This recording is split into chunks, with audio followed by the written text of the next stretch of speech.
Rajshahi board 2024-এ, ঠিক আছে। তো এটাতে কি বলছে, 2 কেজি ভরের একটা পাথরকে 30 মিটার উঁচু হতে মুক্তভাবে ছেড়ে দেওয়া হলো। পাথরটা একটা স্প্রিং এর উপর পড়লো, স্প্রিং এর দুবক দেওয়া আছে, স্প্রিংটা কতটুকু সংকুচিত হবে বের করতে বলছে। তো বুঝো, একটা পাথর যেটা ভূমি থেকে 30 মিটার উপরে ছিল, একটা পাথর যেটা ভূমি থেকে কত মিটার উপরে, 30 মিটার, এবং এই 30 মিটার উপর থেকে ছেড়ে দেওয়া হয়েছে। এই পাথরটা কি করছে, মনে করে এখানে একটা স্প্রিং ছিল, এই স্প্রিং এর উপর পড়ছে। পাথরটা কি করছে, একটা স্প্রিং এর উপর পড়ছে। তো স্প্রিং এর উপর যদি পাথর পড়ে, তাহলে অবভিয়াসলি স্প্রিংটা সংকুচিত হয়েছে।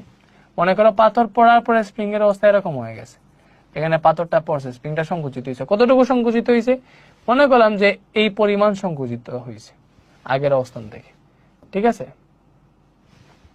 তো এই সংকুচনের পরিমাণটাকে আমরা এক্স ধরলাম, যেহেতু সংকুচনকে এক্সই ধরে, এক্স ধরলাম, এক্স পরিমাণ সংকুচন হয়েছে। কতটুকু সংকুচন হয়েছে এটা বের করতে হবে। এখানে 2 কেজি ভরের পাথর, এটা হচ্ছে 30 মিটার। এখন এখানে যে ব্যাপারটা ঘটবে ভালো করে বুঝো, এই পাথরের মধ্যে যে শক্তিটা সঞ্চিত আছে, এটা কি রূপে আছে, বিভব শক্তি রূপে। কেন, সে ভূমি থেকে 30 মিটার উপরে আছে, দেখবে তার মধ্যে একটা বিভব শক্তি সঞ্চিত আছে। তো এই পাথরটা যখন স্প্রিং এর উপর পড়বে, তখন তার যতটুকু সঞ্চিত শক্তি আছে সেটা হচ্ছে স্প্রিং এর সঞ্চিত শক্তির মধ্যে চলে যাবে। মানে এই বিভব শক্তিটা, বস্তুর বিভব শক্তিটা স্প্রিং এর মধ্যে চলে যাবে, ঠিক আছে।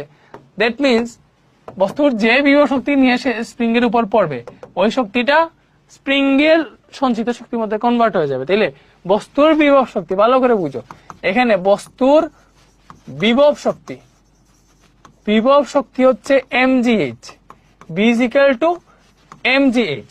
তারপরে স্প্রিং এর সঞ্চিত শক্তি কি বলো, মানে বস্তুর বিভব শক্তি mg, স্প্রিং এর সঞ্চিত শক্তি হচ্ছে, এটাকে আমরা ইউ ধরলাম, স্প্রিং এর সঞ্চিত শক্তি হাফ কে এক্স স্কয়ার। তাহলে শর্ত মতে কি হবে, স্প্রিং এর মধ্যে কোন শক্তিটা সঞ্চিত হবে, এই বিভব শক্তিটা, বস্তুর বিভব শক্তিটাই আসলে স্প্রিং এর মধ্যে কনভার্ট হবে। তাহলে এই যে হাফ কে এক্স স্কয়ার, এটা সমান তুমি চাইলে mg লিখতে পারবা, এটা সমান এটা, পরে তুমি হিসাব নিকাশ করো, হয়ে যাবে।